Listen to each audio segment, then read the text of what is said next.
Cassie's guitar felt like an extension of her own arm. It was an old acoustic, bought from a pawn shop, its wood worn smooth in places from countless hours of practice. She spent most evenings hunched over it in her small, cramped apartment, the only light coming from a bare bulb hanging precariously from the ceiling. Outside the city hummed a distant, muffled roar, but inside Cassie was lost in her own world of chords and melodies. She wrote songs about ordinary things, the ache of a broken heart, the beauty of a sunset over the grimy cityscape, the quiet hope of a new day. They were simple songs, heartfelt, and they were her entire world. She was good, people told her, really good.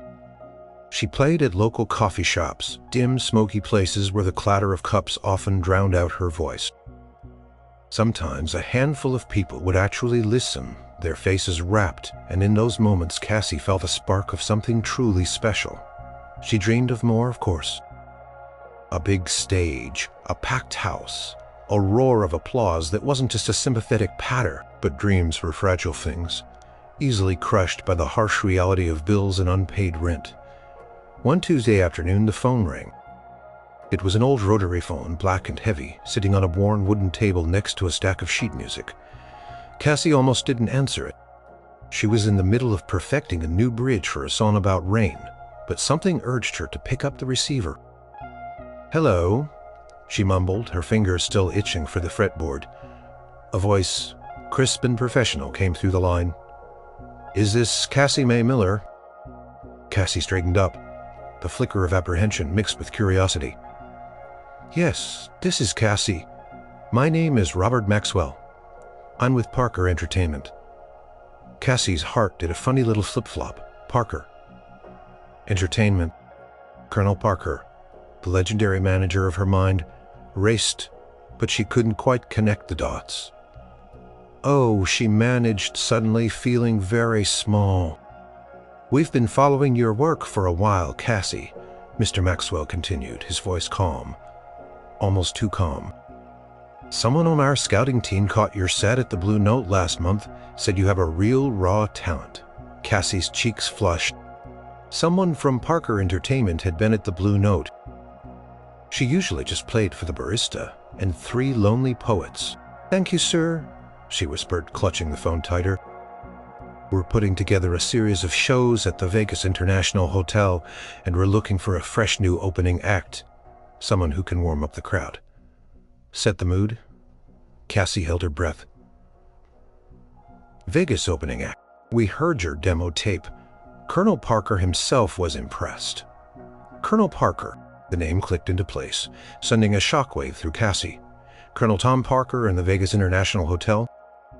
There was only one person big enough to play those venues managed by that man. Who would I be opening for, Mr. Maxwell?"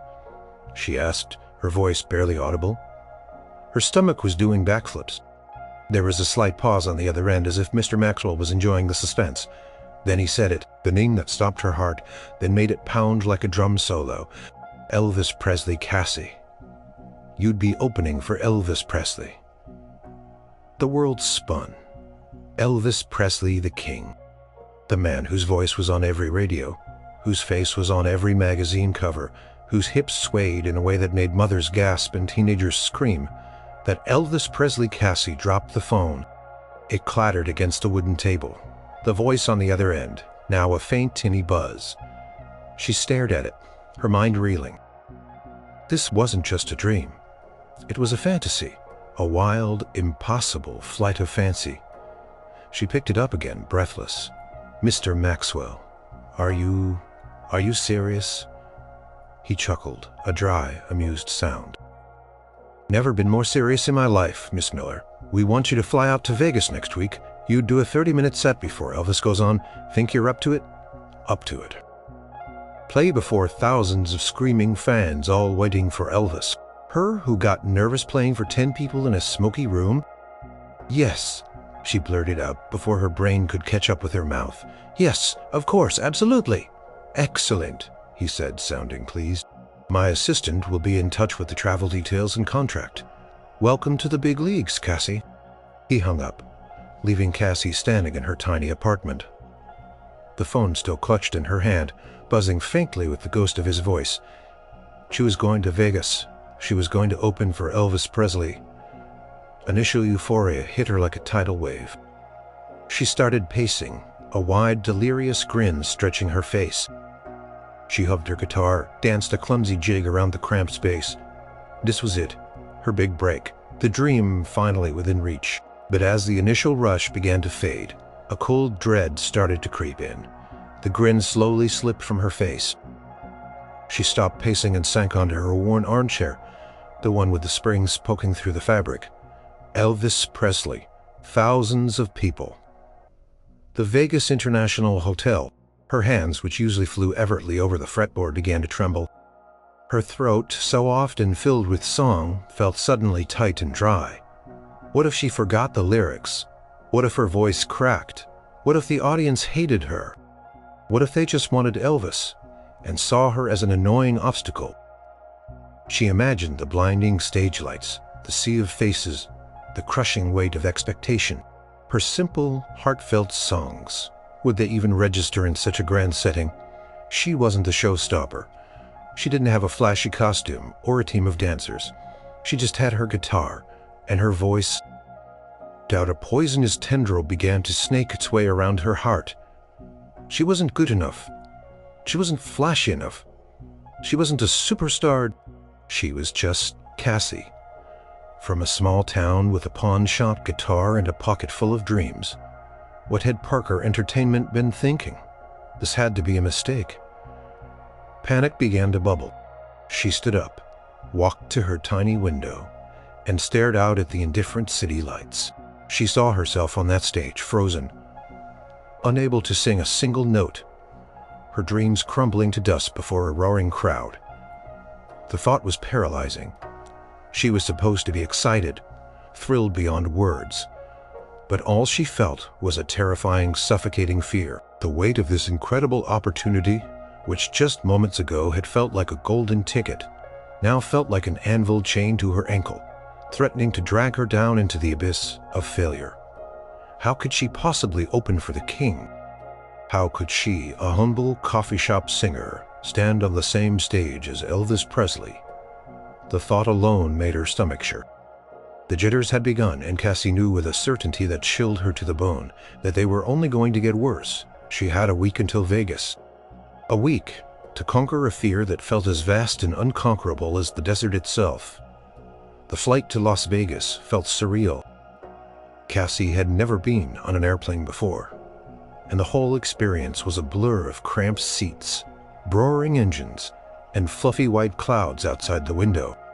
She clutched her guitar case, her knuckles white, as if the old acoustic inside was the only thing grounding her to reality.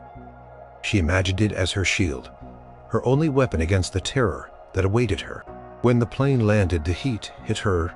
First, a dry, oppressive warmth that was nothing like the humid city air she was used to. Then came the lights. Even in the afternoon, Vegas sparkled and glittered, a kaleidoscope of neon and glass. Taxis zipped past, horns blared, and the whole city seemed to pulse with an electric energy. It was overwhelming, dazzling, and utterly terrifying. A car was waiting for her at the airport. A sleek black limousine that felt ridiculously fancy. Polite uniformed driver opened the door, and Cassie slid onto the plush leather seats, feeling incredibly out of place in her simple dress and worn boots. "Vegas International Hotel, Miss Miller," the driver said, pulling smoothly into traffic. Cassie nodded, staring out the window as the hotel came into view. It wasn't just a hotel. It was a fortress of entertainment, a massive, towering structure, its marquee blazing with lights even in the daylight. The name Elvis Presley was emblazoned across it in letters, so huge they seemed to scrape the sky. A lump formed in Cassie's throat. This was really happening. The lobby was even more overwhelming. Chandeliers hung like sparkling constellations, marble floors gleamed, and people dressed in their finest clothes bustled about, talking, laughing, gambling. It smelled of expensive perfume and cigars. Cassie, still clutching her guitar, felt like a tiny sparrow dropped into a peacock's parade. She checked in, her voice barely above a whisper, and was given a key to a luxurious suite. It was bigger than her entire apartment, with a king-sized bed, a huge bathroom, and a view of the Strip that stretched for miles. She set her guitar carefully against a wall, then stood by the window gazing out at the glittering city. It was beautiful, but it felt utterly alien. The next morning, the real work began, or rather, the panic began anew. A hotel staff member escorted her through a labyrinth of corridors backstage at the main showroom. The air thickened with a mix of dust, stale cigarette smoke, and the faint scent of old velvet. It was a world hidden from the glamour of the front of house. They passed crew members hauling equipment, stagehands shouting instructions, costume designers bustling with racks of glittering outfits. Everywhere there was noise, organized chaos, and a palpable buzz of anticipation. Cassie felt like a ghost, invisible and irrelevant amidst the flurry of activity. Finally, they reached the showroom itself. The doors opened and Cassie stepped inside, her jaw dropping. The stage was enormous, a vast expanse of polished wood and gleaming microphones. Lights hung from the ceiling like alien eyes, hundreds of them all aimed at the empty stage. Rows upon rows of empty red velvet seats stretched into the darkness, seeming to go on forever. She tried to imagine them filled, packed with thousands of people, all staring at her. Her knees wobbled. "This is it," the staff member said, oblivious to Cassie's internal meltdown. "Elvis usually does his sound check in the afternoon. You'll get your chance to run through your set after him." Cassie just nodded, mute with awe and terror. She walked slowly onto the stage, her footsteps echoing in the vast silence. She plucked a single string on her guitar, and the sound was swallowed by the cavernous room. It sounded thin, small, insignificant. How could her quiet songs ever fill this space? She went to stand at the microphone, imagining the weight of all those unseen eyes. Her palms were sweating, her breath caught in her throat. She tried to imagine herself playing, singing, but her mind was blank, filled only with the image of 1,000 disapproving faces. After a while, the staff member gently guided her to a small dressing room assigned to her. It wasn't grand, but it was clean, and had a mirror surrounded by light bulbs. Cassie sat down in front of it, staring at her reflection. Her face was pale, her eyes wide with fear. She looked nothing like the competent musician she pretended to be. The hours crawled by. She tried to practice, but her fingers felt clumsy, her voice shaky. Every time she imagined stepping onto that stage, a wave of nausea washed over her. Then a new wave of sound filtered through the walls. A low hum, then a guitar riff, distinct and unmistakable. It was Elvis. His soundcheck had begun. Cassie pressed her ear to the wall, listening. The sound was incredible, filling every corner of the vast showroom. His voice, when it came, was even more potent, a rich baritone that vibrated through the very floorboards. He sang a few lines, bantered with the band, and then launched into a full, energetic song. Even through the wall, Cassie could feel the raw magnetism, the sheer star power. It was like a force of nature, and she was supposed to go on after that. A profound sense of inadequacy washed over her. She was a folk singer with a humble guitar. He was the king of rock and roll, a tornado of charisma and talent. The gap between them felt like an unbridgeable chasm. She closed her eyes, tears pricking at the corners. She couldn't do this. She just couldn't. The awe of being there, which had initially been thrilling, now felt like a crushing weight, emphasizing just how small and out of place she truly was. She longed for her quiet apartment, for the comfort of her familiar, safe world. The sound of Elvis's rehearsal finally faded, leaving a strange, echoing silence in its wake. Cassie remained huddled in her dressing room, feeling more alone than ever. She tried to focus on her guitar, on the simple melody of one of her songs, but her fingers felt like lead and her mind was a whirlwind of anxieties. A knock on the door made her jump. "Miss Miller, your turn for sound check." It was the same polite staff member from earlier. Cassie took a shaky breath, picked up her guitar, and followed him out of the dressing room. The corridor still bustled, but now there was a different energy. The air was thick with the scent of hairspray and nervous anticipation. People moved with more purpose, their voices hushed. The king was near. As she approached the stage, she saw them, the band members, roadies, and a few men in sharp suits. They were gathered around the edge of the stage, talking in low tones. And then she saw him. He was even taller in person, radiating an aura that made every other person in the room seem to shrink. His dark hair was perfectly coiffed, his eyes a startling shade of blue.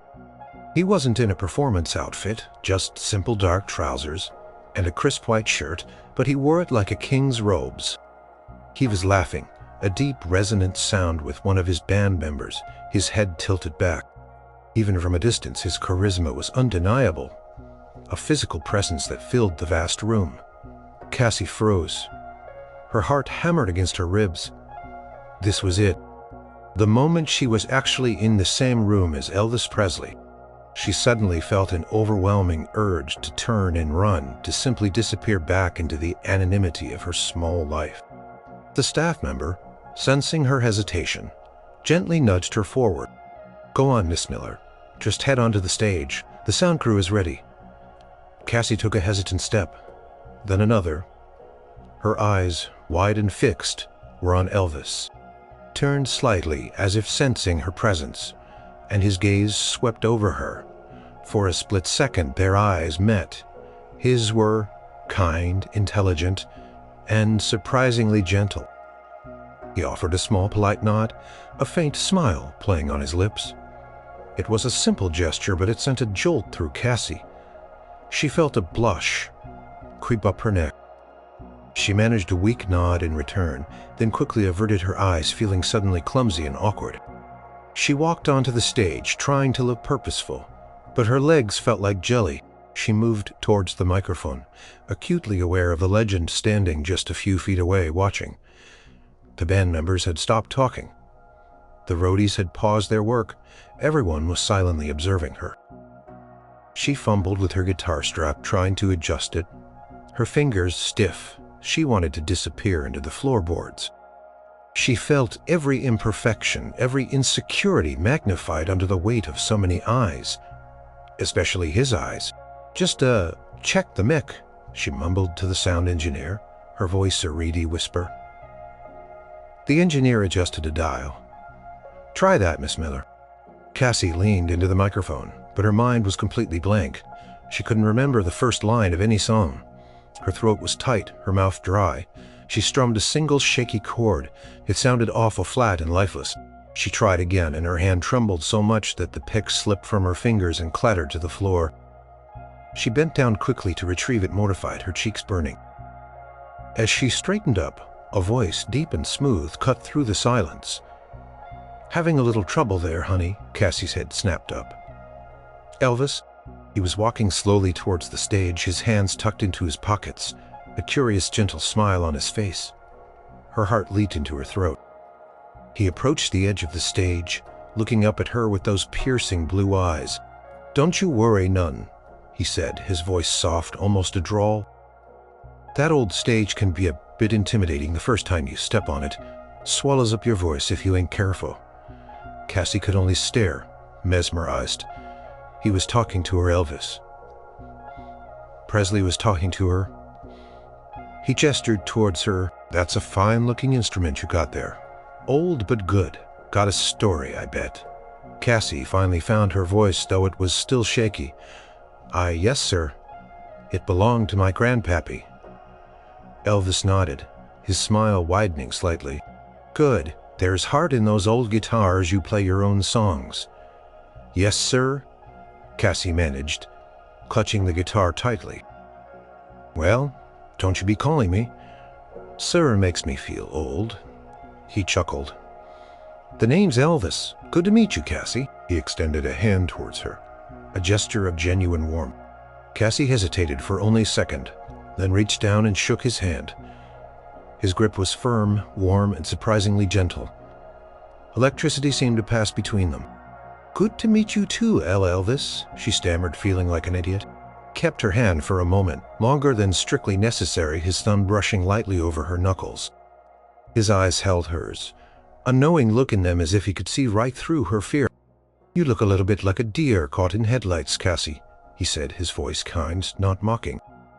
"Don't mind all these fellas. They're just waiting to hear some good music. And I got a feeling you've got plenty of that." He released her hand. Cassie felt a strange mix of embarrassment and relief. His words, simple as they were, had a calming effect. He didn't dismiss her fear. He acknowledged it, and somehow that made it feel less overwhelming. "You just take your time," he continued, still smiling. "The stage might be big, but the music's gotta come from somewhere real small, inside you from the heart. That's what folks really want to hear, you know, not fancy tricks. Just truth."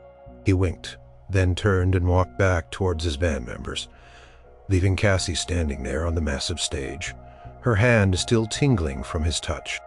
She watched him go, feeling a strange warmth spread through her. He hadn't just been kind, he had been understanding.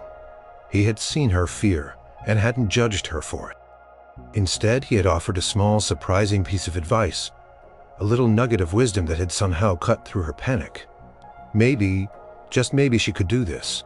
With the king himself cheering her on, even in his own quiet way, maybe she could find her voice again. Elvis's words echoed in Cassie's mind as she finally managed to get through her sound check. His presence, even as he stood talking to his band at the back of the showroom, had been a strange comfort. Knowing he wasn't judging her, that he seemed to understand her nerves, made the stage feel a little less like a gaping maw.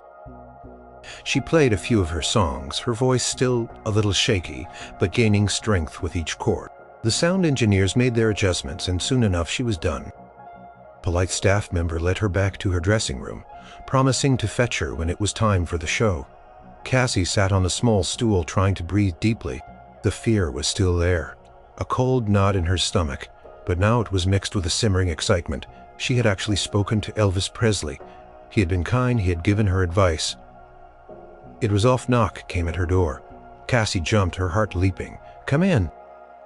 The door opened slowly, and Elvis stood there leaning casually against the doorframe, a small, knowing smile on his face. He wasn't wearing his stage costume, just a simple denim jacket over a t-shirt. He looked less like the king and more like a regular, incredibly handsome man. "Mind if I come in for a spell?" he asked, his voice low and warm. Cassie's eyes widened. "Oh, of course, Elvis, please." She gestured awkwardly towards the only other chair, a stack of towels on it. He waved a hand. "Don't you worry about that. I'm just taking a breather. Long day, you know." He walked into the small room, his presence filling it instantly, yet somehow not overwhelming it. Took off his jacket and draped it over the back of the chair, then leaned against the counter beside her, arms crossed. "So," he began, his gaze thoughtful, "you looked a little spooked out there? First time playing a room this size?" Cassie nodded, her cheeks burning. "Yes, Elvis. It's bigger than anything I've ever seen, and knowing so many people will be out there, it's just a lot." He chuckled softly. "Tell me about it. You think I don't get nervous anymore? Every single time. My stomach still does flips before I walk out there." Cassie stared at him, surprised. "You do, but you're Elvis Presley." He shrugged, a genuine, humble gesture. "Being Elvis Presley don't make you immune to a case of the jitters, Cassie. Fact is, it sometimes makes them worse. More people to disappoint, right?" He paused, his gaze meeting hers. "I remember my first big show. I was about your age. Playing the Louisiana Hayride, the crowd wasn't as big as this, but to me it felt like 1,000,000 people. My knees were knocking so hard I thought I was going to fall right off the stage." Cassie listened, fascinated. This was Elvis sharing his vulnerabilities. "I was so scared," he continued, a faraway look in his eyes, "and I thought, hey, these folks are just like me. They just want to hear some good music." He paused, leaning a little closer. "And that's the trick, Cassie. You gotta stop thinking of it as 1,000 people, or 10,000. You gotta think of it as one person, then another and another. Just connect with one face in the crowd. Sing to them. Then find another, make it personal. But what if they don't like it? What if they're just waiting for you?" Elvis's expression softened. Of course they're waiting for me, honey. That's why they bought tickets. But that don't mean they don't want to hear you got something unique to say, and that's what folks connect with authenticity. You know what that is? Cassie nodded slowly. Being real. Exactly, he said, snapping his fingers softly. Being real, being yourself. Don't try to be something you're not. Don't try to be me or nobody else. Just be Cassie, sing your truth. And trust me, that's more powerful than any fancy lights or pyrotechnics. He smiled, a truly encouraging, warm smile. You know, I listen to a lot of music. I got a big record collection, and sometimes the quietest songs, the ones with the most heart, they're the ones that stick with you the longest. They ain't always the loudest, but they got soul. Well, I gotta go get ready. Colonel's probably pacing outside my door like a caged tiger right about now. He walked to the door, then paused, looking back at her. You got this, Cassie. Remember what I said? Sing from the heart, and don't be afraid to let your own light shine. It's a powerful thing, you know. And then he was gone, leaving Cassie alone in the dressing room, a faint scent of his cologne lingering in the air. His words, delivered with such genuine kindness and a shared vulnerability, had settled something deep within her. He hadn't just told her not to be nervous. He had shared his own experience, offered a practical tip, and given her profound validation. He believed in her, not as an opening act, but as an artist. It wasn't a magic cure, the nerves were still there, but now they felt manageable.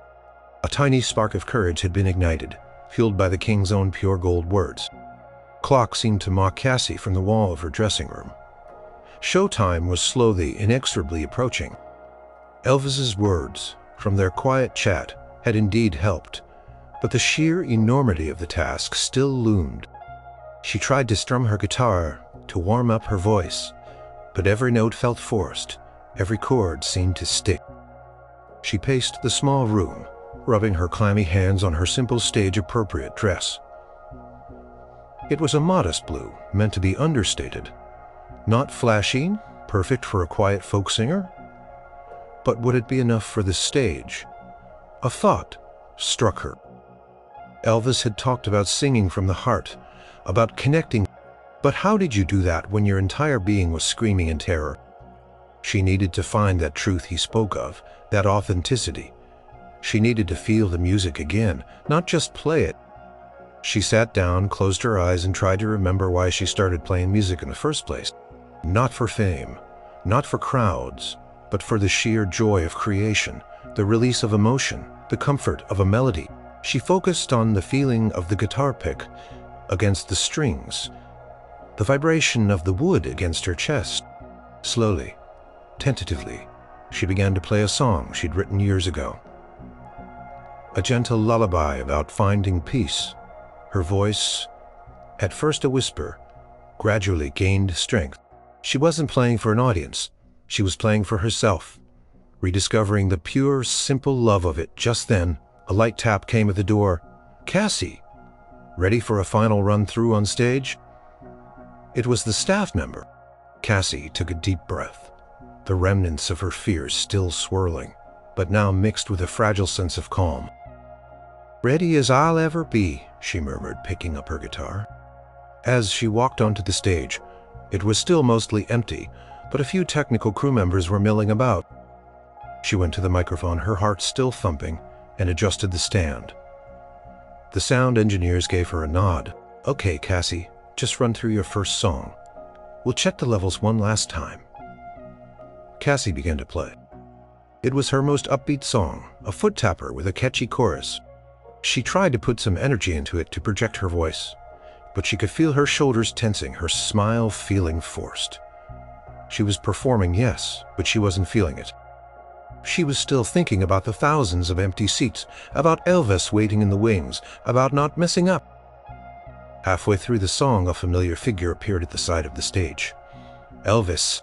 He was watching her, leaning against a speaker, his arms crossed. He didn't interrupt, didn't comment, just observed. Cassie's stomach tightened. She tried to sing louder, to be more animated, but it just made her feel more self-conscious. She stumbled over a lyric, then recovered quickly, her cheeks burning. When she finished, the last chord dying out in the vast room, Elvis pushed off the speaker and walked slowly towards the edge of the stage. He didn't say anything right away, just looked at her, a thoughtful expression on his face. "That's a good song, Cassie," he said finally, his voice calm. "Got a nice rhythm to it." Cassie nodded, clutching her guitar. "Thank you, Elvis. But you know," he continued, stepping onto the stage now, walking slowly towards her, "you seem a little constrained up there, like you're playing for the stage, not for the people." Cassie looked down at her feet. He was right. She was so focused on the technicalities, on not making a mistake, that she had forgotten everything else. He stopped a few feet from her. "When you're singing to a big crowd like this, sometimes it helps to find a spot out there. A focal point. You ever try that?" Cassie shook her head. "No. I usually just look over people's heads." Elvis nodded. "Yeah, a lot of folks do that, but it makes it harder to connect. You gotta imagine. Look out there." He gestured to the empty seats. "See that little red light on the balcony?" Cassie squinted.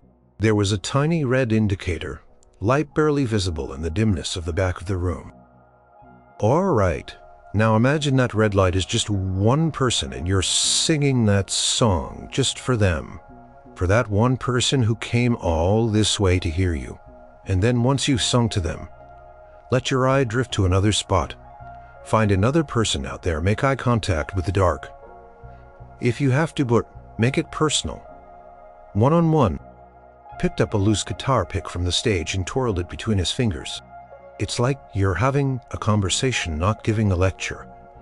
People want to feel like you're singing to them, not at them." He watched her, a patient, encouraging look in his eyes. "You got a good voice, Cassie, and those songs, they got heart. Don't let the size of the room steal that. Let it out. Give it to them." Paused, then added, almost as an afterthought, "And maybe move around a little. Don't just stand there like a statue. Let the music move you. If you feel it, they'll feel it." Cassie absorbed his words, picturing it. Singing to one person, then another, letting the music move her. It was so simple, yet so profound. It shifted her perspective from the overwhelming crowd to individual connections. "Thank you, Elvis," she said, her voice filled with genuine gratitude. "I'll try." He nodded, a slight smile playing on his lips. "That's all you can do, honey. Just try. And remember, you're here for a reason. You got something special. Now, go on and show 'em." He gave her a confident nod, then turned and walked off the stage, disappearing back into the wings. Cassie stood there for a moment, letting his words sink in. He wasn't just a superstar.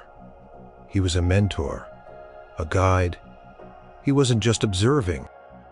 She took a deep breath and looked out at the empty seats, finding the tiny red light on the balcony. She imagined it was a kind face, smiling, waiting to hear her song.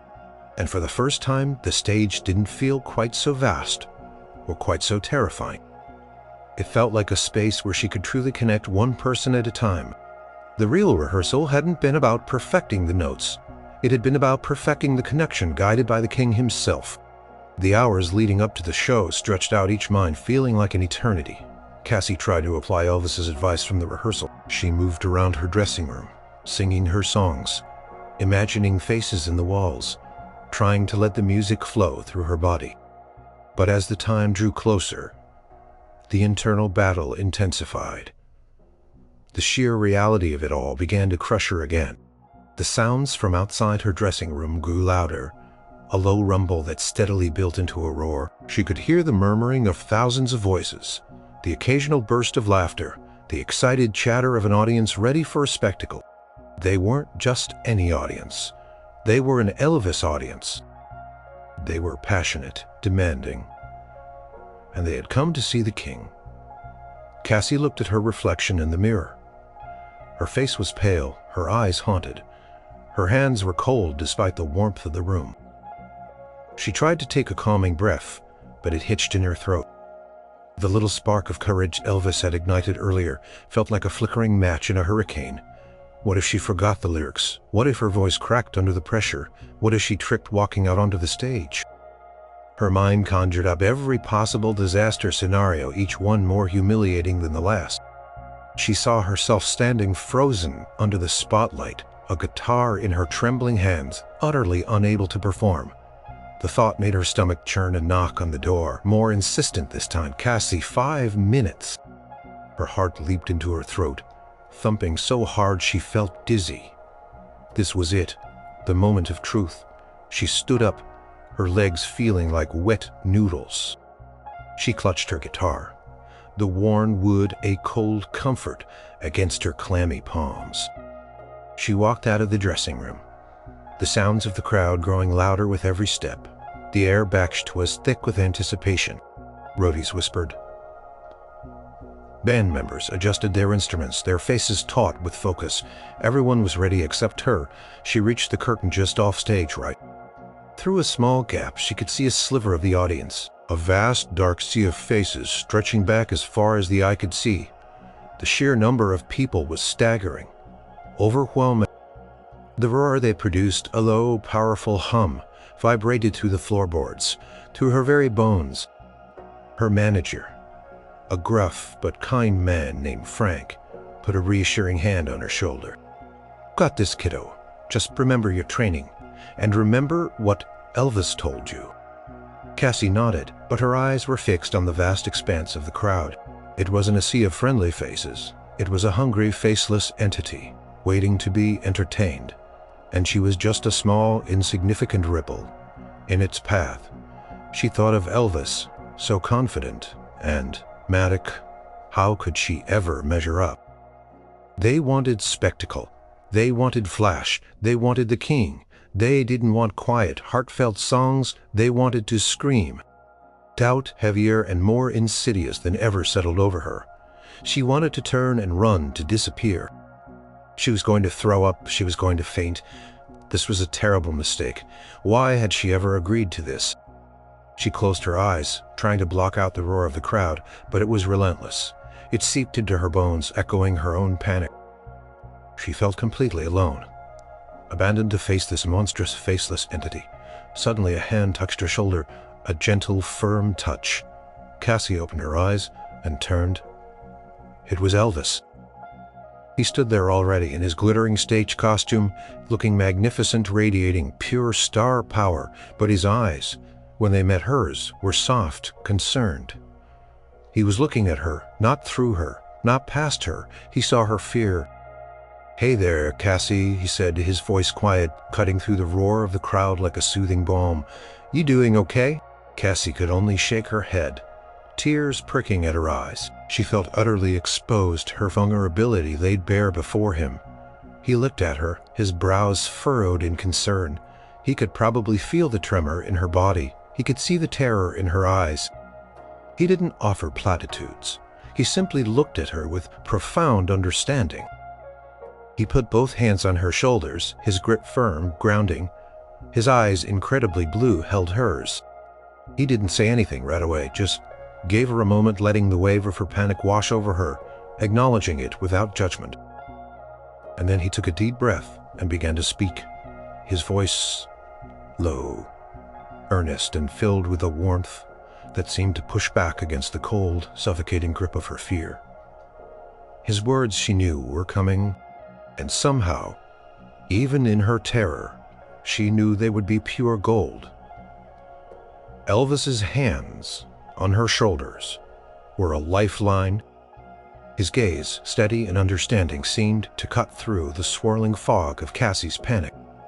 The roar of the crowd, which moments before had sounded like a hungry beast, now seemed to fade into a distant hum.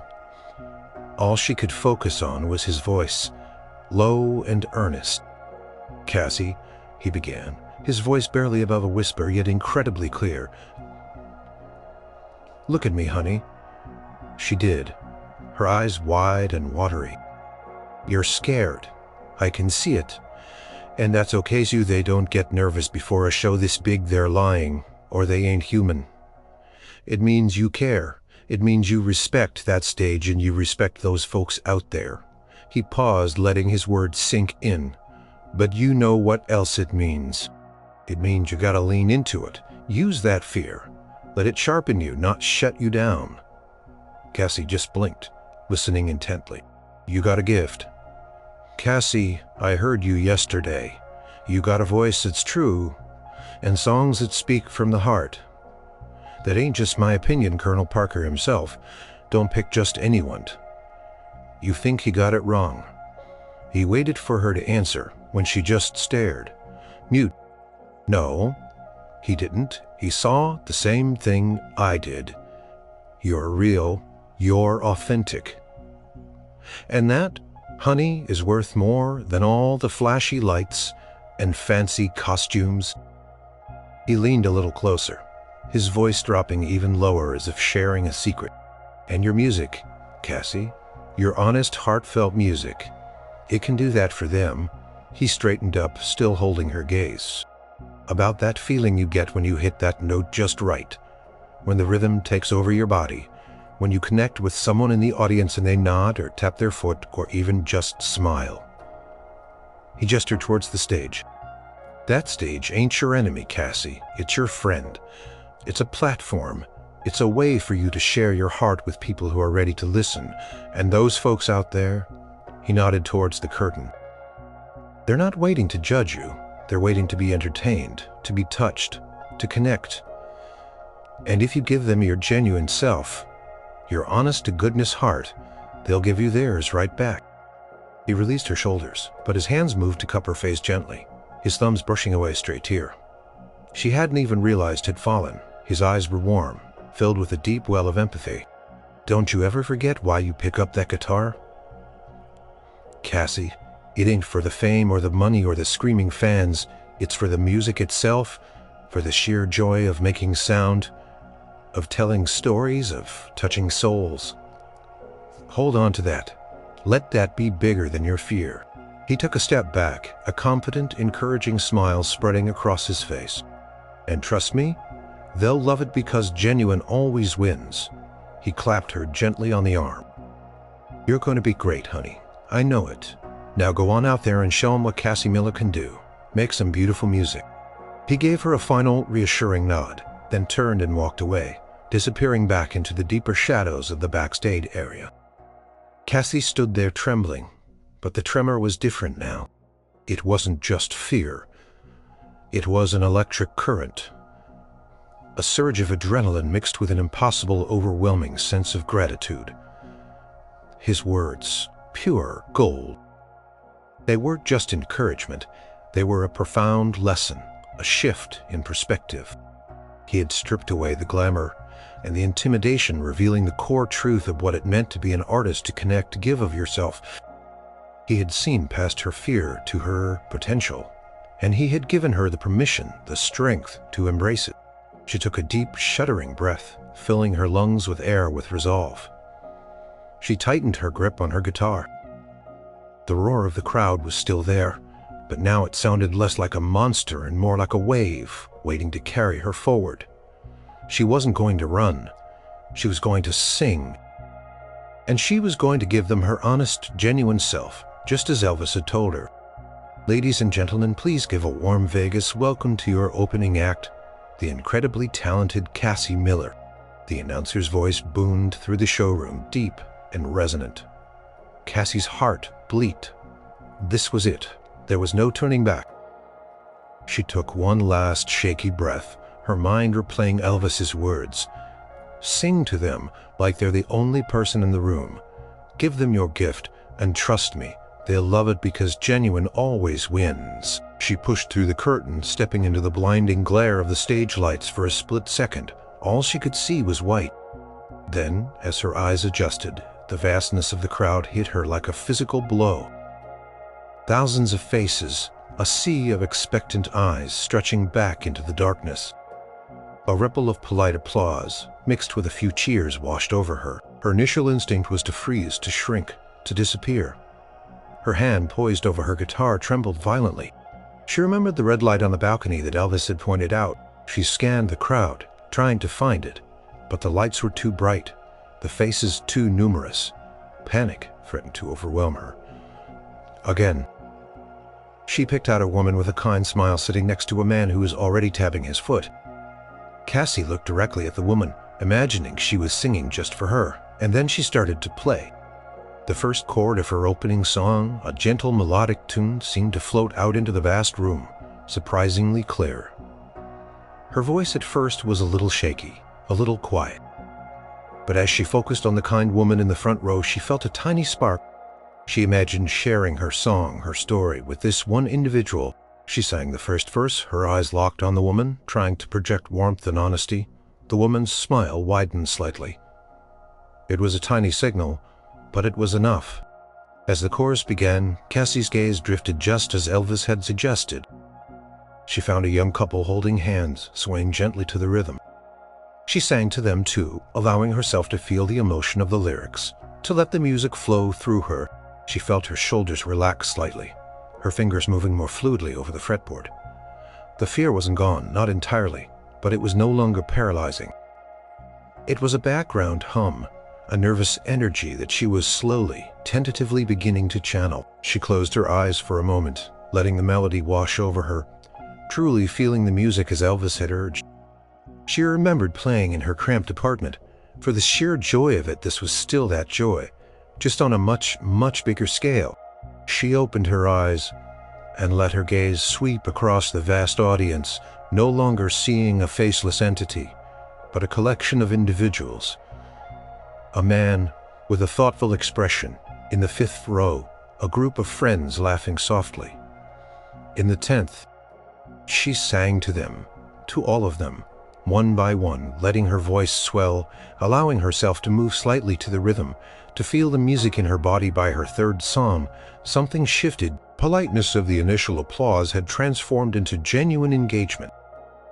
People were nodding their heads, some were tapping their feet. A few were even humming along to a catchy chorus. The initial hum of the crowd had quieted, replaced by focused attention. They were listening. They were truly listening. Cassie's confidence grew with each passing minute. She began to tell a small story between songs, a personal anecdote about where the inspiration for a particular tune came from. She even managed a small, genuine smile. Her stage presence, initially stiff, began to loosen. She wasn't trying to be someone she wasn't. She was simply being Cassie, sharing her music, her truth, just as Elvis had encouraged. She poured her heart into every note, every lyric. She sang about hope, about resilience, about the simple beauty of everyday life. She saw tears in some eyes, smiles in others. She was connecting, then a single clap, then another, and then a roar. It wasn't just polite applause anymore. It was a genuine, enthusiastic, thunderous ovation. People were standing, cheering, whistling. They were applauding her. A wave of emotion washed over Cassie, so powerful, it almost brought her to her knees. She had done it. She had faced her fear. She had found her voice, and they had heard her. She bowed deeply, tears blurring her vision. A genuine, radiant smile finally breaking across her face. As she straightened up, her eyes caught a figure standing just off stage right, bathed in the dim light of the wings. Elvis. He was watching her, a wide, proud smile on his face, his eyes shining. He gave her a small, subtle nod, a silent message of approval and genuine joy. It was all the validation she needed. She felt a profound sense of connection, not just with the audience, but with the man who had helped her find the courage to truly shine. The roar of the applause was still ringing in Cassie's ears as she walked off stage, her heart pounding with a mixture of exhilaration and disbelief. She hadn't just gotten through it. She had truly performed. The sheer, overwhelming relief was intoxicating. As she stepped into the wings out of the glare of the spotlights, a warm hand clasped her arm. She turned her eyes, still sparkling with emotion. It was Elvis. He stood there, magnificent in his glittering stage outfit, but his eyes were soft, his smile genuine. "Cassie, honey," he said, his voice laced with pride. "You did it. You truly did it." Cassie could only manage a breathless laugh. "Thank you, Elvis. Your words, they really helped. They really did." He squeezed her arm gently. "I knew you had it in you. I saw it. That's what I'm talking about. That true heart. Those folks out there, they felt it. You really touched them. He gestured back to the still roaring audience. Listen to them. They loved you, Cassie. Absolutely loved you. She listened truly, hearing the sustained applause, the calls for an encore. It was for her, it was real. Profound sense of accomplishment washed over her, a feeling she had never experienced before. Now, Elvis said, his smile widening playfully, I gotta go out there and try to follow that. You made my job a whole lot harder, you know. He winked. Cassie laughed, a real joyful sound. I'm sorry, Elvis. Don't you be sorry, he chuckled. You paved the way. You warmed him up just right, and you reminded him that good music, real music, comes in all shapes and sizes. You reminded him what it means to feel something. He paused, his gaze thoughtful. You remember what I said about authenticity, about being yourself? You did that, Cassie. You didn't try to be anything you weren't. You just gave them your truth, and that's why they responded. Never forget that. Go on, get ready. Enjoy the show from out front. You earned it. With a nod, he turned and walked towards the stage entrance, the roar of the crowd immediately swelling in anticipation.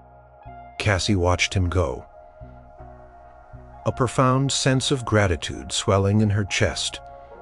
He hadn't just offered comfort, he had offered wisdom.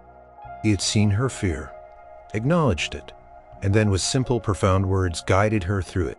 He had treated her not just as a nervous opening act, but as a fellow artist, a peer. Cassie made her way back to her dressing room, feeling lighter than she had in days. She changed out of her stage dress, her movements unhurried, almost serene. She thought about her old guitar leaning against the wall, its familiar shape, a comfort. It wasn't just a pawn-shop guitar anymore, it was a partner in triumph. As she walked through the bustling backstage area towards the front of house, she felt different. The chaos no longer seemed overwhelming. It was part of the magic. The people, no longer intimidating, felt like fellow travelers on this incredible journey. She found a seat in the back of the showroom just as the lights dimmed and a spotlight hit the stage. The familiar intro music swelled, and then with a burst of energy, Elvis Presley exploded onto the stage. The crowd erupted a deafening roar of screams, cheers, and applause. It was a raw, primal energy, unlike anything Cassie had ever experienced. Elvis was magnificent. He moved with incredible grace, his voice powerful and rich, filling every corner of the vast room. He played his guitar, he swayed, he connected with every single person in that audience, just as he had promised. But as Cassie watched him, she saw him differently now. She still saw the king, the legend, the incredible performer. But she also saw the man who got nervous, the man who remembered his own struggles, the man who cared enough to take a few precious minutes out of his pre-show ritual to genuinely help a terrified young singer. She saw the mentor, the kind soul who had offered pure gold words of encouragement. She watched him, not just as a fan, but as someone who had shared a profound Goody moment with him. His performance was breathtaking, but what resonated most deeply with her was the authenticity. He radiated the sheer joy he found in the music exactly as he had preached. The show was a blur of dazzling lights, incredible music, and raw emotion. When it finally ended, the audience was on its feet, demanding more, their voices hoarse from screaming. Elvis took his final bow, then disappeared. Backstage, Cassie stood up, feeling a quiet strength blossoming within her. The fear was gone, replaced by an invigorating confidence. She had stepped onto the biggest stage of her life, and she hadn't crumbled. She had sung her heart out, and people had loved it. As she left the Vegas International Hotel and stepped back into the shimmering electric night, the city lights seemed to twinkle with a new promise. She was still Cassie Miller, a girl with a pawn-shop guitar and a pocket full of songs. But now she carried something more. The echo of Elvis's pure gold words, a profound lesson in authenticity and courage, and the quiet knowledge that she was capable of far more than she had ever dared to dream. This was not just a night. It was a new beginning. The energy in the showroom was electric even after Cassie's set. The audience, still buzzing from her unexpected warmth and genuine talent, was now fully primed for the main event. Cassie watched from a quiet spot at the back, a thrill coursing through her veins. She still felt a little lightheaded from her own performance, but a deep sense of peace had settled over her. The fear was gone, replaced by an eager anticipation. The lights dimmed, completely plunging the vast showroom into near darkness. A hush fell over the crowd, an almost reverent silence. Then a single spotlight pierced the gloom, hitting the stage like a beacon. The opening chords of Elvis's signature entrance music swelled a powerful, pulsating rhythm that made the very air vibrate. And then he appeared. With a dynamic leap, Elvis Presley burst onto the stage, a dazzling vision in his glittering jumpsuit, catching the light as he moved. The roar from the crowd was deafening, a tidal wave of screams and shouts that almost knocked Cassie off her feet. It was a sound of pure adoration, a phenomenon she had only ever heard on records or seen in blurry newsreels. He moved across the stage with an effortless grace, a powerful magnetic presence that filled every inch of the massive room. He greeted the crowd with a knowing smile, a wink, and a quick, confident strum of his guitar. His voice, when it soared into the first song, was even more powerful live than on the recordings, rich and full of raw emotion. Cassie watched mesmerized. She saw the charisma, the iconic moves, the sheer undeniable star power that had made him the king. But now, she saw it through a new lens. She remembered his vulnerability badged, his humble admission of nerves, his genuine kindness. He wasn't just a performer, he was a master of connection. He looked into the audience, not just at them, but into them. He sang to individual faces, shared prided smiles, and conveyed a profound sense of gratitude and joy that permeated the entire room. He wasn't just putting on a show, he was giving himself fully, authentically, just as he had urged her to do. She noticed the small gestures, the way he subtly adjusted his microphone, the way he exchanged a quick, almost imperceptible glance with his band members, the way he seemed to draw energy from the crowd and give it back tenfold. Every movement, every note was deliberate, yet felt utterly spontaneous. He embodied every piece of advice he had given her, perfected on a legendary scale. He sang hit after hit, his voice ranging from a tender croon to a powerful gospel-infused roar. The audience swayed, clapped, screamed along, completely enthralled. Cassie found herself smiling, tapping her foot, even humming along. She felt the music, truly felt it, deep in her soul.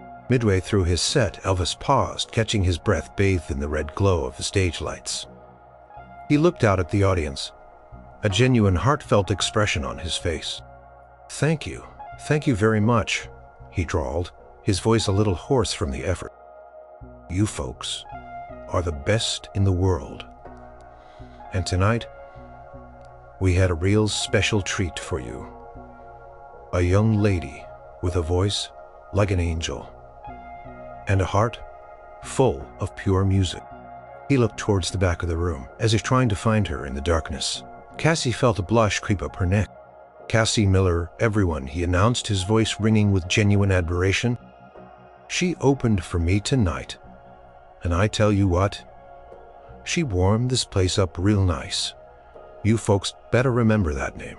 She's going to be a big star, mark my words." The crowd applauded again, a generous wave of appreciation that warmed Cassie to her core. It was a public endorsement from the king himself, a moment she would cherish forever. He hadn't just helped her privately, he had championed her publicly.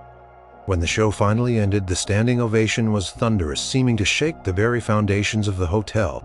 Elvis took his final bows, throwing scars into the screaming crowd, his face flushed with exertion and joy. He looked out at the adoring faces, and Cassie saw a quiet, humble gratitude in his eyes. Not just the swagger of a superstar. As he exited the stage, disappearing into the wings, Cassie felt a profound sense of closure and of an even deeper beginning. She walked out of the showroom, past the still buzzing crowd, into the glittering Vegas night The city lights seemed brighter, the air crisper. Everything felt imbued with a new sense of possibility. She still had her humble guitar. She still wrote simple songs about ordinary things. But now she carried the echo of a legend's pure gold words. Authenticity. Sing from the heart. Make it personal. Genuine always wins. Those weren't just words, they were a philosophy, a guiding light. Cassie knew this wouldn't magically erase all future nerves or make every performance effortless, but she now had a compass. She understood that her strength lay not in flashy theatrics, but in the raw honesty of her music and the courage to share it. She walked towards the taxi stand, her steps lighter, her head held higher. The memory of Elvis's kind eyes, his understanding smile, and his profound wisdom would stay with her a treasured gift.